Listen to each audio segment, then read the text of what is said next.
Have you ever looked at a pig's bladder and think, wow, I want to blow that up and play with it? No? That's probably why you never invented rugby. Now, I'm sure that a lot of you have heard of the sport, maybe some of you have even seen it, but I'm pretty sure that you've only seen the tip of the iceberg. So, today what I'm going to do is talk about the history of rugby. I'm going to talk about the significance it has in politics in South Africa in the mid-90s. I'm going to talk about the global widespread of rugby, not just around the world, but also in the US. Now, let's start with England. Now, rugby started at Rugby College in England in 1800s, when a man decided to pick up a soccer ball in the middle of a game and just kind of run with it. That's pretty much how it started. Now, fast forward to 1863, Ben Johnson states in 2015 that that is when the rules started.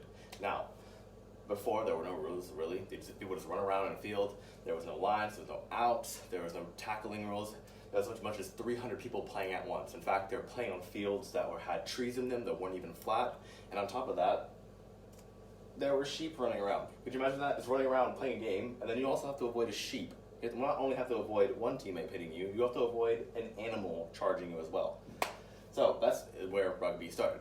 So let's take a trip to South Africa in 1990. Now, 1990, February 11th, Nelson Mandela is released from prison.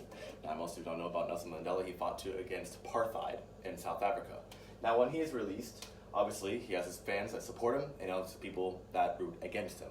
Now, in his speech, Nelson Mandela stated in 1994, "Today, the majority of South Africans, black and white, recognize that apartheid has no future.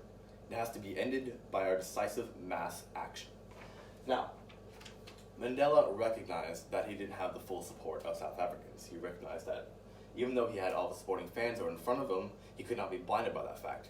So one time when Mandela went to a rugby match to watch his national team, the South African Springboks, and he noticed that much like when he was a kid, the black community of South Africa was rooting against their own team. And I was thinking, like, why is this still a thing? I thought because I was elected that now this will end apartheid. Many people thought that just because he was elected president didn't mean that he could run a country. So he thought, how can I change this? This is not the progression that I thought would happen. And so his team members think, his team says that this is the prime opportunity to completely get rid of the Springboks, get rid of the green and gold colors that so much represented apartheid in this time. It was a majority white team with only one black player, and that was Chester Williams. And it just wasn't enough. Of course, it's just pretty much a full white team.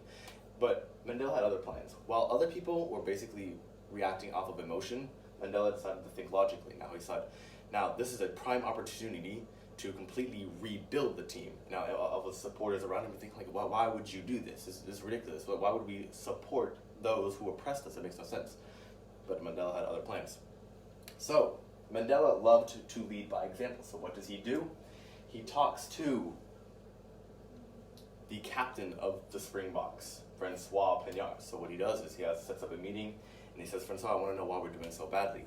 Now, Mandela was elected in 94. That leaves only 1 year away for the World Cup. Now, the World Cup is going to be hosted in South Africa, which means that South Africa automatically is accepted into the World Cup, where most countries would have to qualify for it. Now, the Springboks have been doing poorly, not just because their own nation is rooting against them. They're just not in their heads at all. Now, Mandela has a goal, and he believes that if he can get the Springboks to win the World Cup, then he can unite South Africa as a whole again. Now, people think this is crazy. Like, why are you doing all of this for rugby? So, after a few meetings with Francois decides to also lead by example. Now, while most of his team is keeping their heads down, they're basically giving at this point, he reminds them what the sport is all about. It's not just about the record for the team, but it's also South Africa. That he wants to show what South Africa is all about and what they are fighting for and what it truly means to them to win this. Now, in 1995, they end up winning the World Cup after extensive practices, not just on the field, but also off the field. They hung out with many of the locals. They taught them rugby, especially the kids, the underprivileged kids. They really bonded to raise, team morale and overall support from those who didn't support them in the past. Now, they win the final against New Zealand 15-12 in a kickoff and a kick goal in the last few seconds, actually the overtime of the game, leading to Rejoice. For the first time, South Africans can finally celebrate as South Africans and not just blacks and whites against each other. Now, fast forward to today's time. Now, let us see. Now, USA Rugby states in 2020 that there are 125,000 members in USA in rugby today. That's almost twice as much as there were 40 years ago. This is an insane increase. It's actually one of the most rapidly growing sports in the U.S. today. There's over 900 collegiate clubs, including Western Washington University, and over 405 million fans worldwide. That's number 8 in the world. That's above American football, which is absolutely ridiculous. Now, rugby has not only proven to be a strong competitor in the world, along with other large fan-based sports such as soccer and basketball and cricket like that, but also its new rise in the U.S.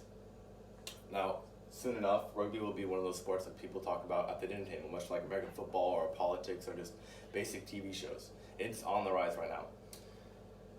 And today I have taught you about the history of rugby. I have talked about its role in politics in the world, and I've talked about its new future in the U.S. and in the globe. Now, a lot of people say this. They say soccer is a gentleman's game played by hooligans, while rugby is a hooligan's game played by gentlemen. Now, I want you to remember this next time you watch a rugby game. I want you to really focus on how sophisticated the game is played. I really want to focus on the sportsmanship and really the true meaning of the game, and that it's not just a bunch of hard grunting and a bunch of hard hitting.